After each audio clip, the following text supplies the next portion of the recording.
Hello, audience. Yeah, you know the routine, part 3. Let's get into it. And now we're going to work on the drive shaft part of it, starting with this. This is the torque tube out of it. Like everything else, it's been degreased, sandblasted, and painted. Pretty much ready to go.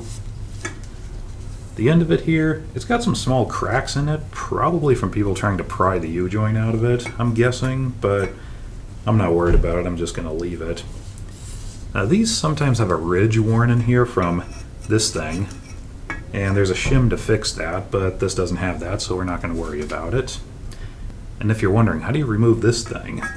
Because it won't come off either end. Well, you can't. It's just on there for good. But you don't really need to remove it, so don't worry about it. What we are going to do with this thing is replace the drive shaft bushing. It's got a small bushing in here made out of Babbitt. Luckily, they are available new. You can get a new one made out of bronze, which I did. These can be a bit tricky to remove, but I discovered there's a specialty tool just for it, and it only costs about 20 bucks, so I'm going to try it, see what happens.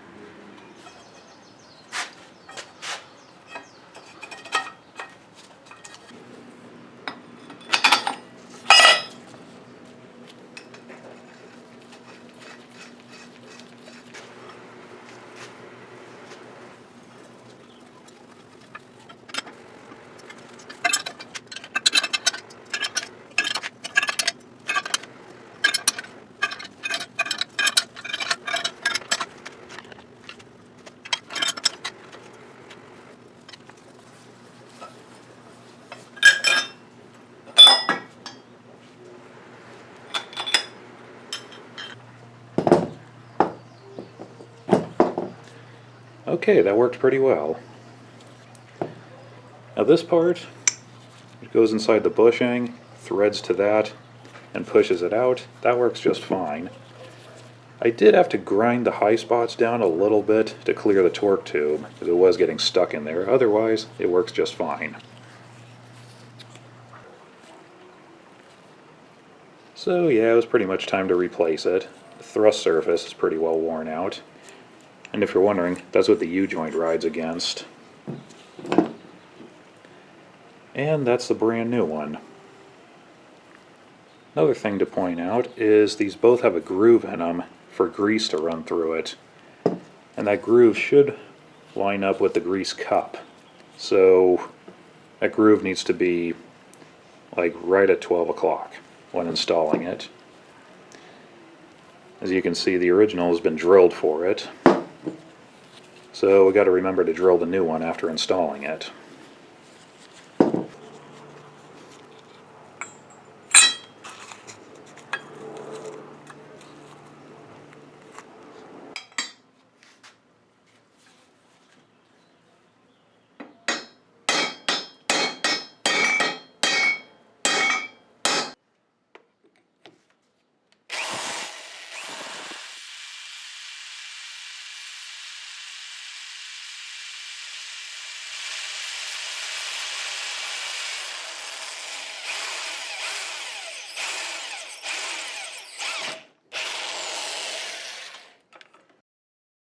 So, looking at what we have here, the drive shaft is actually in pretty good shape all the way around.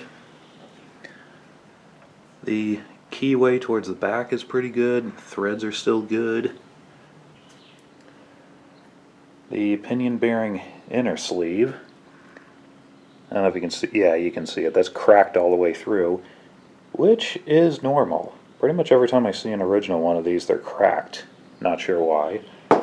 But the good news is you can get good quality new ones, so that's what I got. And luckily, it won't go on, which it shouldn't. It's supposed to be an interference fit.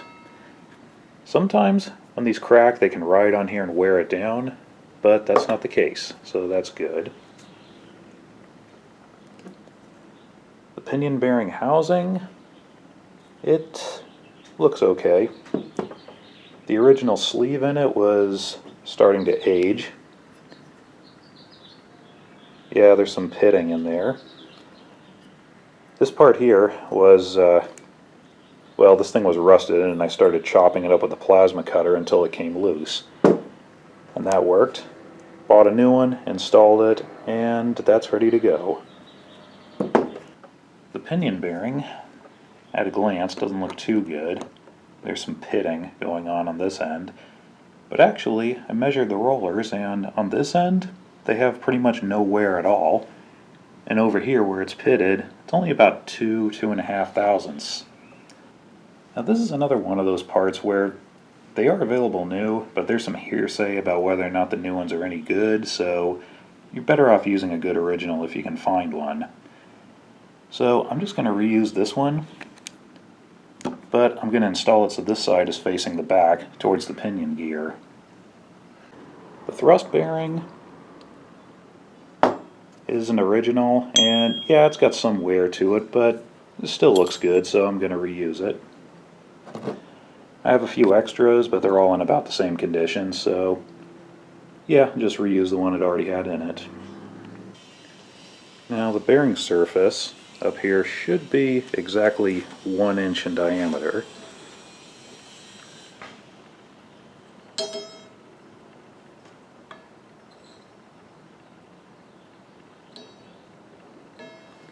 This one's measuring about 1.5 thousandths undersize, which is really good. That's not a problem at all. And on the back, this surface where the sleeve presses over it is also supposed to be exactly 1 inch in diameter.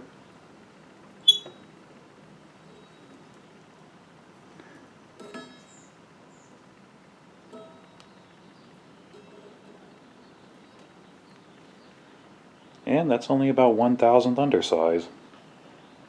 So pretty much no wear at all. So this is a really good drive shaft. We can use it.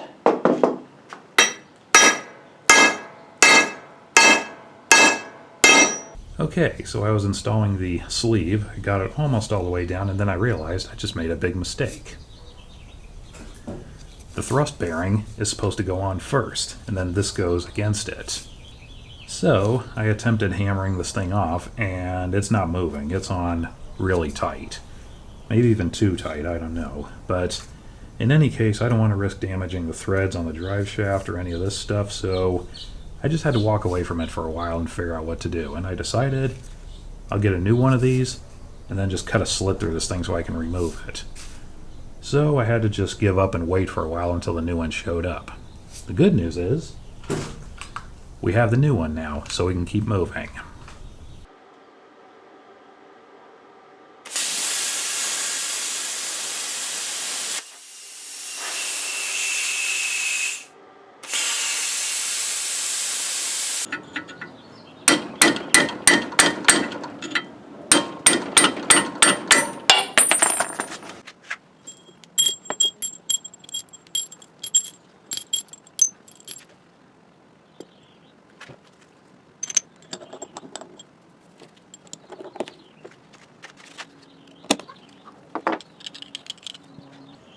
Okay, we'll try it again.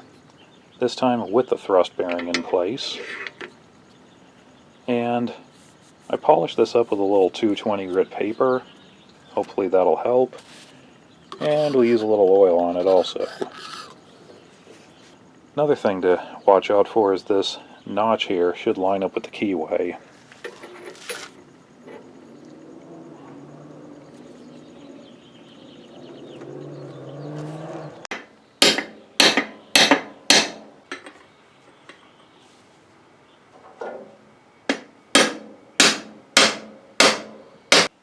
And this one's going on a whole lot easier than the other one, so cleaning it up really made a difference. Now, next thing you may be wondering is how do we know how far down to install it? Because the location of this determines where the thrust bearing goes. Well, I'm going to drive it on the rest of the way by installing the pinion gear.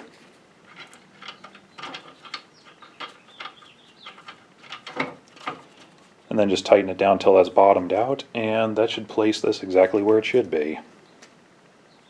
Now, since it's going on so freely now, I'm not afraid of stripping out the threads by doing it this way.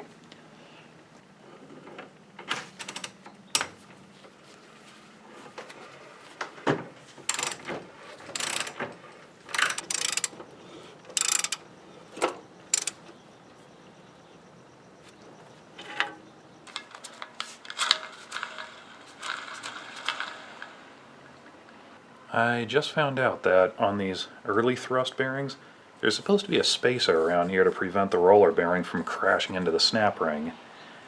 Well, it was missing on this one when I took it apart, and I didn't order one, so I panicked for a little while. But luckily I searched through the parts box and I found one. So that's good to go.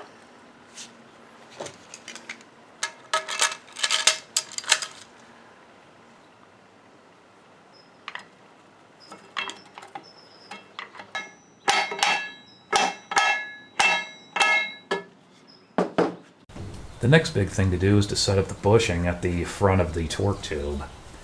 Now it's got a thrust surface on the front of it that goes against the back of the U-joint and holds the whole assembly from going back. And yeah, the people who make these, they don't really know how worn out the U-joint is or anything like that, so they make them oversized and you gotta trim them down as needed. And they even make a specialty tool for it, just for cutting the surface of it. Now the problem is, with this inside the torque tube, you can't put a micrometer on it, so you really have no idea how much you're cutting it down or when you get to just the right spot. And they're really fussy about these. They want like no end play at all, or like 5 thousandths at the very most, so you don't have much room for error with this. So if you cut it down just a little bit too much, you got to remove it and start over. And this was especially a problem with this one because I don't know why, but I had to trim more than half of the thickness off of it. So what I ended up doing was removing it a couple of times to see if it wasn't going in all the way, and it was hitting the rivets in the back. I notched it out a little bit, but that didn't fix it. So the way you set these is you assemble the whole thing, install the U-joint, try and drop the pin in it, and if the holes don't line up, take the whole thing back apart, take this and cut it some more. How much? That's just your guess. And assemble the whole thing and try again. If it still doesn't work, just keep repeating over and over and over again, and I spent an entire day doing that, and I eventually ended up cutting this way too much. I ended up with about 30 thousandths end play. And at that point I kind of just gave up and walked away for about a day or so. After I thought about it for a while, I decided to remove the old bushing, and then I measured the thickness of the thrust surface, and theoretically we need this plus 30 thousandths. So I took a new bushing, which luckily I had in stock, and pretty much just trimmed it down before installing it. Now, I actually trimmed it down to this much plus 40 thousandths, because we don't want to get it down to exactly 1,000th, because it distorts when you hammer it in, so I made it just slightly oversized and decided to trim it down as we go. Which I did. It only took 2 attempts of assembling it, trying it, then cutting it down and assembling it again, and I ended up getting it just about right. And now the pin drops right in. I might have cut just a little bit too much off of it because it doesn't have any resistance turning it. However, one thing I didn't realize until just now is I tightened up the nut that holds the pinion gear on, but I didn't torque it down. That might move the sleeve and all that maybe a couple of thousandths forward, and that will probably tighten it up. And if that doesn't, I have a couple of bearing shims, 5 thousandths and 10 thousandths, and I can put one between the thrust bearing and the torque tube, which will effectively lengthen the torque tube by this much, and that'll fix it. And while we're at it, let's talk about the universal joint. Now, one that came out of it, like I showed you before, is just trashed. It's worn out. Didn't really look at it too closely. And good originals are pretty easy to find, and luckily I had one in stock. This one has about 10 thousandths play in it, which according to the book is right on target. Looks pretty good. The thrust surface on it is still pretty smooth. Got a little bit of wear to it, but it's okay. So yeah, that's good to go. Now the strange thing about these is they don't have bushings, they don't have needle bearings in them, so you'd think they'd wear out pretty often, but actually they last a pretty long time. I rarely see an original that's not usable, and very rarely see one this worn out. I've seen them even more worn out than this, but it's pretty rare. Now what's really strange about this one is, if you look at it closely, somebody actually went through the trouble of tightening up the rivets on it. Which, I mean, it kind of goes with the strange workmanship I found on other parts of this car. Right, somebody took a U-joint that was noticeably worn out beyond use and tightened the rivets up to reuse it. I can't help but wonder what they were thinking when they did this. But in any case, it doesn't really matter. We have a good one, so we'll use it.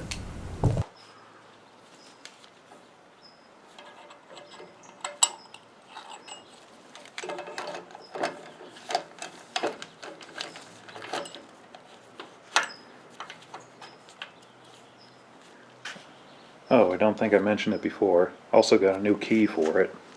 And it fits pretty snug like it should.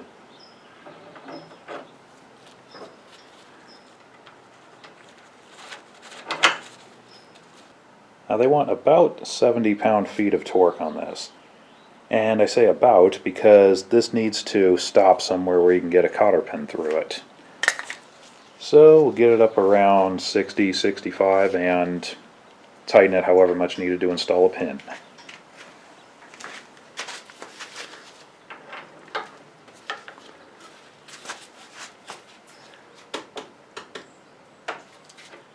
Okay, it took about 75 pound-feet to align it, so that's good to go.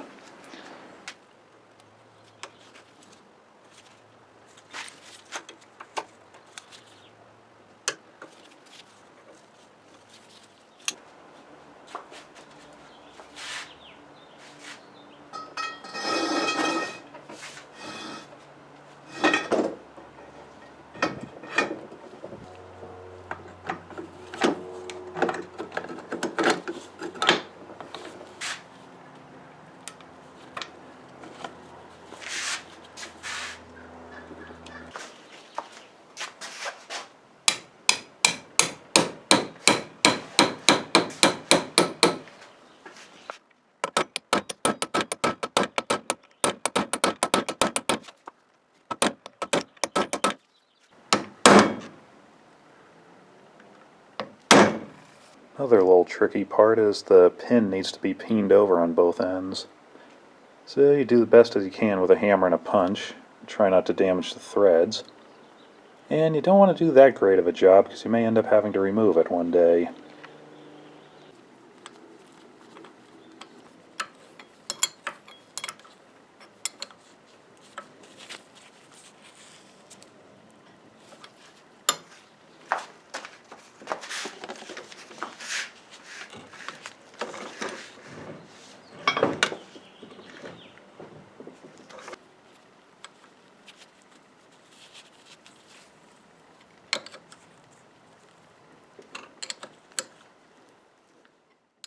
And this thing is done now.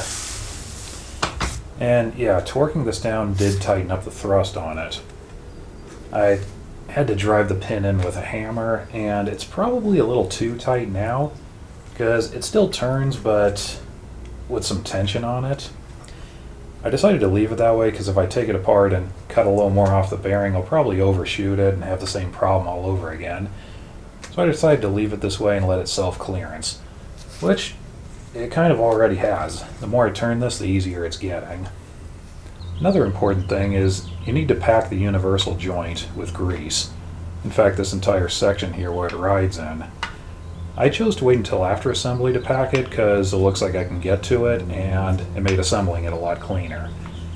But as long as that gets done prior to installing it in the vehicle. And also this thing should have a layer of grease inside of it just to keep it from wearing down. And that's about it. So the next thing we need to do is set the ring and pinion clearance, and that's a whole nother set of problems, so that's probably going to be its own video. So anyway, that's it for now. So thank you for watching, and we'll see you next time.